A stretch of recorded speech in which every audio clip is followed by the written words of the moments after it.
Hello friends, welcome to LeggLife. And you guys, over the last several weeks, we've gotten so many messages from you guys, so many questions asking Adam and Sherri, when do you guys think Disney's gonna start cruising again? When do you think the parks are gonna open again? What the heck is Disney life gonna be like post-coronavirus? And so today, we're gonna try to answer some of those questions.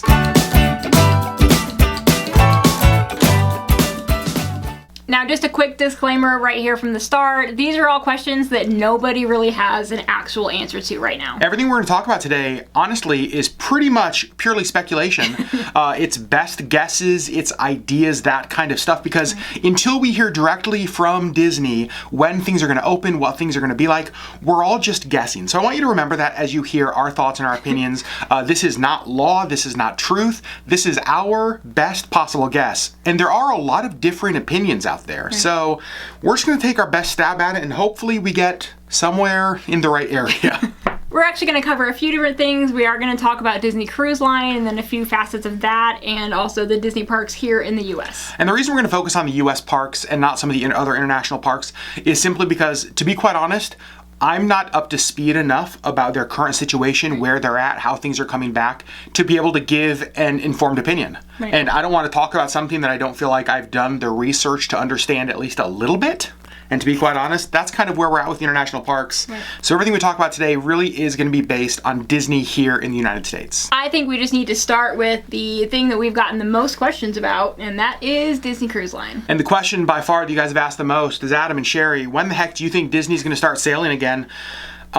It's such a tough question. And it's such a tough question because there are so many different factors that come into play. And some of the things that we talk about with Disney Cruise Line will be similar to the Disney parks. So I'm going to try to cover this as best as I can. Our guess, and we've talked a lot about this, we've done a lot of reading online, we've watched a lot of vlogs, we've read a lot of like cruise industry insider kind of stuff, more so than normal for sure. And if we had to guess, we would say the Disney Cruise Line, at least from Port Canaveral, could start shorter sailings. My guess is maybe July 1st, maybe sometime in June, but if I had to circle a date, I would say July 1st. Now, the reason we actually are just talking about Port Canaveral with that one is because there are things in California that are a little bit different than Florida. That's one of the things that we've seen. We'll get more into this when we talk about the parks, is that California has been, I think you could argue, more aggressive in this, whereas Florida has been more lax in their response. And so when I think of what area will open up first, I see Florida opening up before I see California for things like travel and tourism industries. Right. So I think that we will see Port Canaveral cruises first before we see anything out of San Diego. When we talk about the Alaska cruise season, I think that if Disney sails to Alaska, I don't think we will see cruises until August or September. Right. Maybe some of those late season cruises, if we see any at all this year. Right. That's still obviously super up in the air. And one of the other things that comes into play when we're talking about Alaska cruises, remember the cruises to Alaska don't come from Seattle, they come from Vancouver. And so we're not just dealing with the United States here, we're also dealing with Canada. And Canada has actually been pretty aggressive when it comes to dates that cruise ships are going to be able to sail out. So for me, I just don't see how cruises to Alaska happen before August at the earliest. If at all. If at all. Yeah. And obviously any other itineraries, kind of, the ones out of San Diego, we are hoping August 1st, September 1st, but who knows? You guys know that we have a cruise out of San Diego September 23rd. Our fingers are still crossed that cruise is able to happen. Basically what California has said is, I think it's through August, they have basically banned large gatherings. Now, there's still some speculation around exactly what that means, and how that might impact like a cruise that is leaving from a California port. But for me, with aggressive as California has been, I just struggle to see a cruise being able to leave from there before like August 1st or September 1st. So I think July 1st, possibly for Disney Cruise Line out of Port Canaveral, maybe out of Miami, but I think everywhere else will be more delayed past that. And again, it is important to remember that there are just so many varying opinions on this. There are people out there, like reputable people, who don't think that we will see cruises the rest of this year.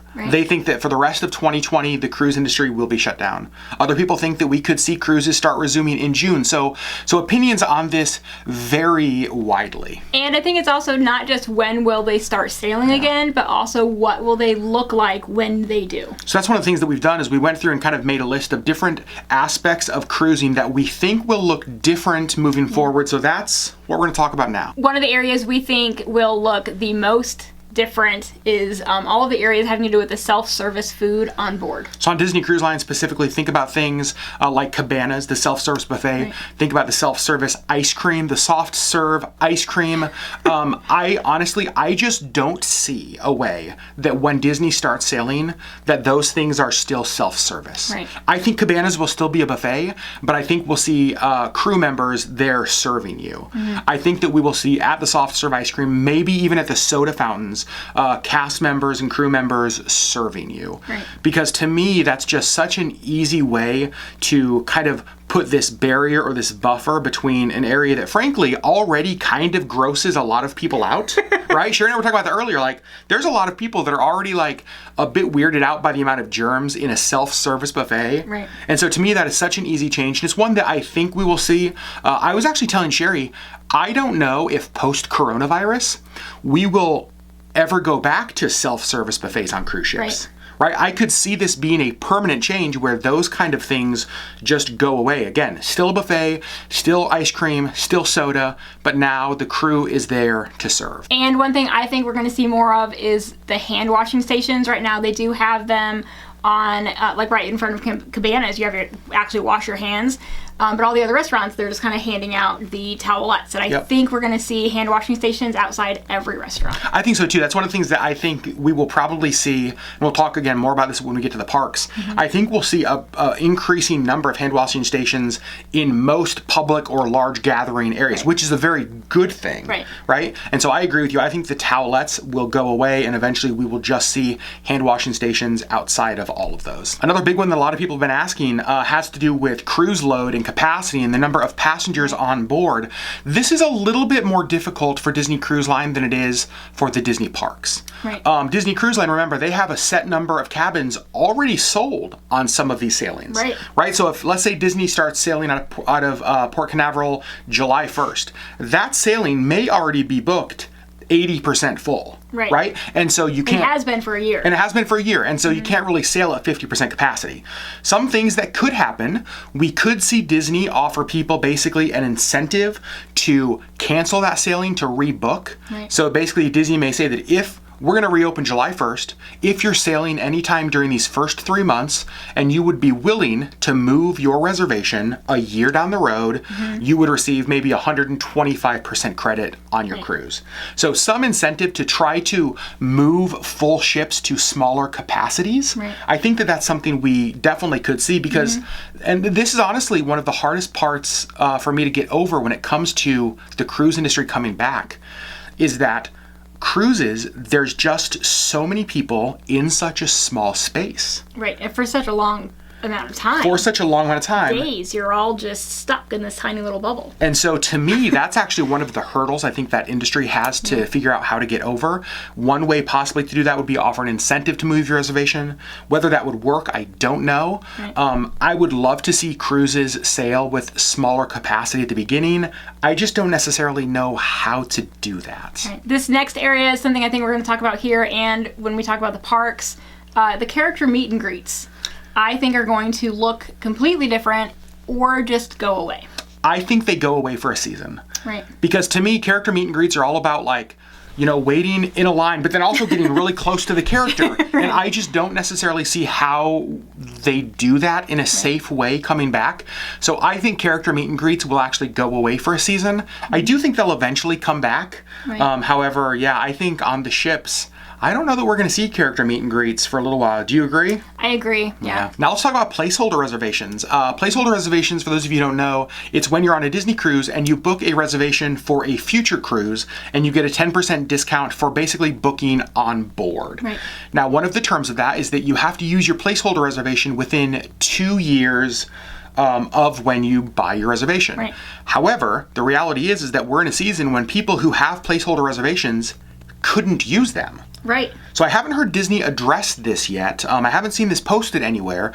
My thought is that there's maybe a few ways they could handle this. First, one thing that they could do is they could look at everybody who had a placeholder reservation that expired and went unused during this time when everything was closed, and basically offer them like a 6-month extension. Right. You know what I mean? Like, because we signed up saying I'll use this within 24 months, but then 4 of those months, there's no ability to use it. Right. So I feel like Disney has to address that somehow. Something else Disney could do, I don't know that I see them doing this, is what we've seen other travel industries, companies do. And that's basically like extend for an additional year. So I'm an Alaska Airlines MVP Gold member. What that means is that I fly on Alaska Airlines a lot. And what Alaska Airlines did is they sent me an email saying, just so you know, because of the way things have been shut down, we're actually going to extend your MVP Gold membership, which normally would go through the end of 2020, through the end of this year, it's a calendar year, we're going to extend it through the end of 2021. Right. So they gave me an entire additional year at my elite level. Which is very generous. It's very generous. So that is something that Disney could do. Disney could say, if you have a placeholder currently, we're going to add a year to that. Right. Now, there are some benefits to Disney doing that, because the reality is that Disney needs the cruise industry to come back. Right? So there needs to be some incentive for people to book, to go on cruises.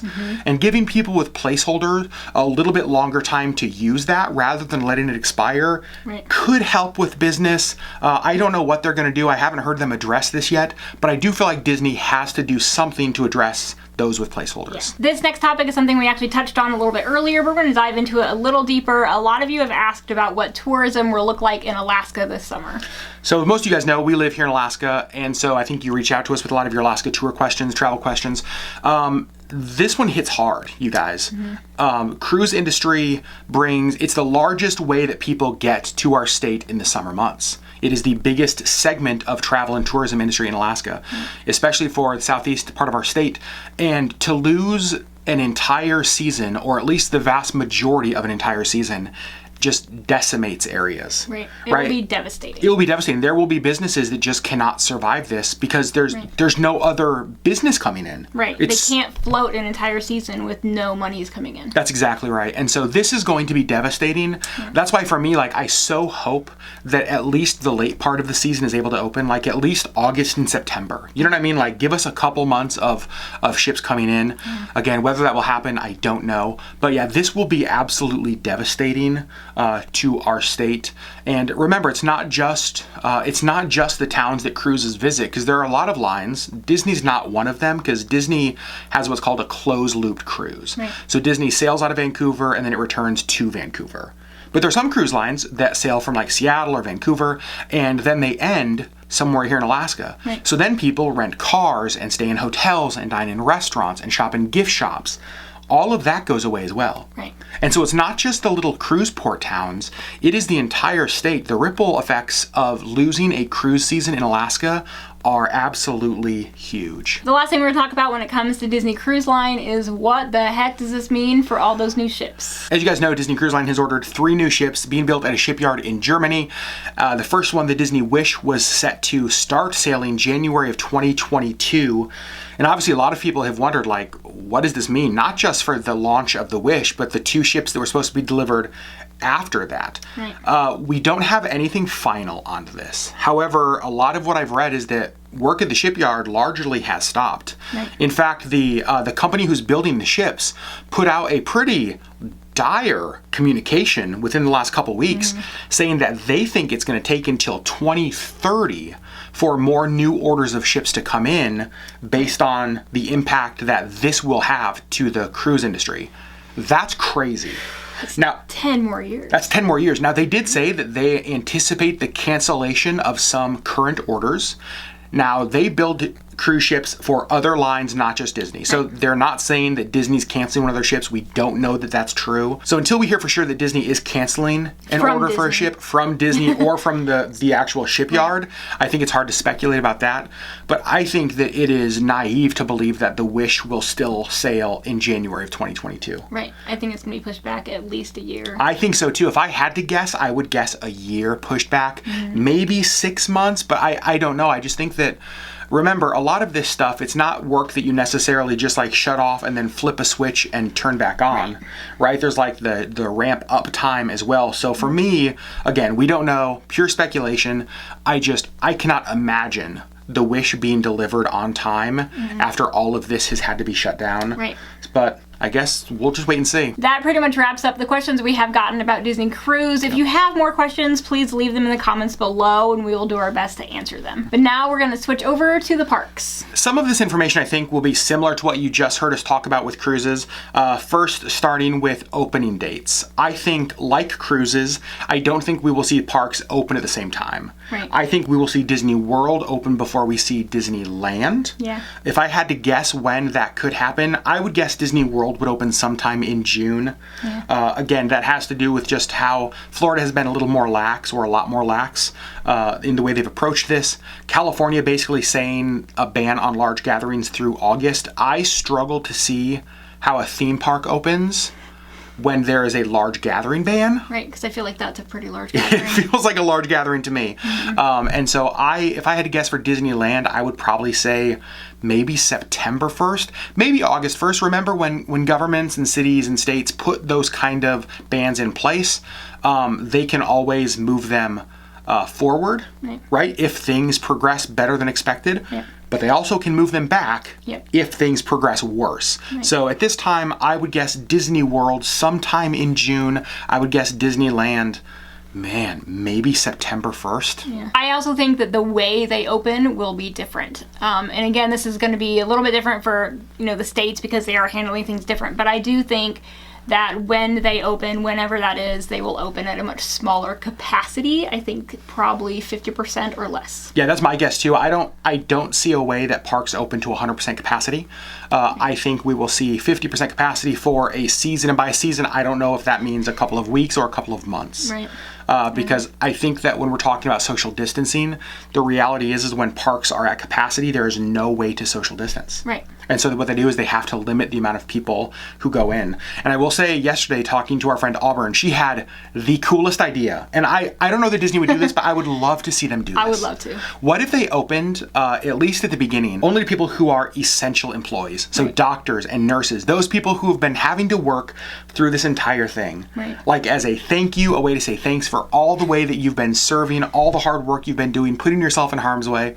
I love the idea of that. Right. For Disney, I also love the optics of that. Right. I love how that looks, being able to open to a smaller capacity, and the people that you're opening for are the people who have been serving all of us during this time. You really need to be able to go to Disney World. And that's what I was going to say. That's what I was just going to say. Let's be honest. The people who I want to be the first to walk into Disney World are those people. I want them to have the most amazing, the most magical day when the parks reopen. We can wait. Yeah, we can. We can wait. Give them time in the parks by themselves. Yeah. And as to whether they will open all of the parks at the same time, I don't know. So at Disney World, might they just open Magic Kingdom first and then kind of open other parks as we see how it goes? I don't know. Right. Remember, Disney has furloughed basically everybody. Right? And so it's not just okay, everybody come back to work tomorrow. Like, there is a little bit of a ramp up process again with this. Right. So I don't know how that's going to happen. I think I could see them opening all of the parks at once, but I also would not be surprised if we saw a phased opening based on parks. Yeah. And things like character meet and greets, I think like what we just talked about with the cruises, I think if they come back, it won't be for a while. I think that there is going to be a season where there are no character meet and greets. I also think that when it comes to standing in line waiting for attractions, this is one of the things that people have wondered a lot about, is how in the world are you going to do that? Yeah, because you are packed into that line. The queues are already long. Right. And then think if you had to have 3 or 6 feet between you. So I could see Disney using this as an opportunity. I've seen a lot of people talk about this, to go to like basically digital queues for most of the rides. I also don't know that Disney will open with all attractions open, because there is also like sanitation issues in like cleaning the rides between people. Right. And so maybe Disney doesn't open with as many rides at first, and possibly we see digital queues, much like we see with like Rise of the Resistance. We've seen Disney's able to do that. I don't know what it would take to roll that out out for additional rides. But to me, the whole queue process, the thought of standing right there so close with so many people, just like this, waiting for a ride, for hours, I just don't see that happening. Right. So how Disney handles that, I don't know, but I think it is definitely something they're going to need to figure out how to address. Yep. Next, we're going to talk about annual pass holders. A few of you have asked questions about how this is being handled, and this one's actually pretty straightforward. Okay. Basically, Disney is just extending the life of your annual pass for the amount of time that the parks are closed. Right. So if the parks end up being closed for 4 months or 6 months, they're just extending your annual pass for that amount of time. Right. Now when it comes to the parks themselves, I think just like the cruise lines, I think we will be seeing a lot more hand washing stations. Totally. And then let's talk about something that a lot of people are wondering, and that has to do with entrance to the parks. Right. What the heck are we going to see? Is Disney going to be taking everybody's temperature? Is Disney going to require like ID cards? Are we still going to have to like all put our finger on the little scan thing? All of us sharing all those All of us germs. sharing those I'd say germs? I hate doing that. Right. You hate doing that normally, now especially. So to me, the whole park entrance process definitely will look different. And obviously it's hard to know what we're going to see here at the US parks, but I think one helpful thing is to look at what Disney is doing at other parks. Right. And to me, Shanghai Disney is really the one that we should look at first because it seems to be the one that is kind of coming back online quickest. And basically what they're doing is they're utilizing this QR app that is being used in China right now. And you guys, it's actually kind of fascinating. Basically, it's an app that rates people either green, orange, or red based on how well you have quarantined, based on if you have had the virus or not. And so everybody is kind of rated one of those three things. And so when you go to Shanghai Disney, they take your temperature, but also they check your QR code on the app. And only people who are green are allowed into the park. In fact, I want to read you exactly what Shanghai Disney says, because I think it's interesting and gives us some insight to what we might see here. It says, every guest entering Shanghai Disney Resort will be required to undergo temperature screening procedures and present their Shanghai QR code. Only guests with a green Shanghai QR code will be allowed to enter the resort. Guests must wear a mask during their entire visit except when dining, and will also be reminded to maintain respectful social distances at all times while in stores, queues, and restaurants. So to me, that speaks to a lot of the stuff we've talked about. Right. Social distancing in queues, social distancing in stores. You guys know how packed some of those stores are at times?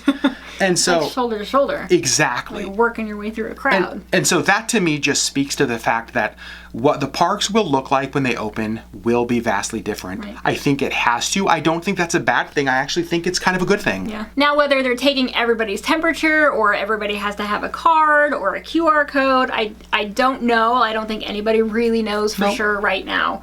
But I think that it will look different. And I do imagine we're going to hear from Disney sooner rather than later. Yeah. One thing that's important to remember is that Disney is still figuring this out as well. Right. Right? It's not like Disney knows exactly what it's going to look like and they're like holding information from us. Right. They haven't done this before either. That's right. The world has changed for them just as it has for all of us. We're all trying to figure this out together. So Disney will definitely let us know. I think one of the hard parts is that things still are so uncertain. Right. Right? Remember, if you guys remember when the parks first closed, we thought, okay, this might be a couple weeks and then things are going to reopen.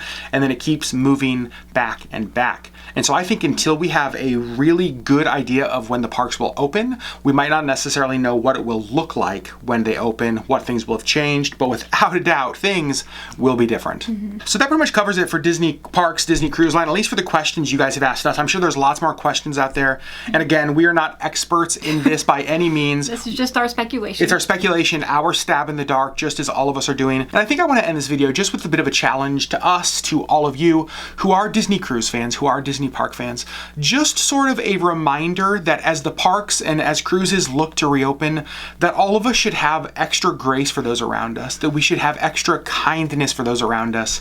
Maybe go into those experiences with extra patience. Remember, the cast member, the crew members, this is a new experience for them as well. So as they're re-engaging with their jobs, things may be bumpy or may not be perfect because this is new for them too, right? For those other people in the parks who are still figuring out how in the world do I stand in a queue 6 feet away, right? It may be awkward, it may be uncomfortable. So as you get ready to go back to Disney, do it with graciousness, do it with kindness, do it with patience for those around you.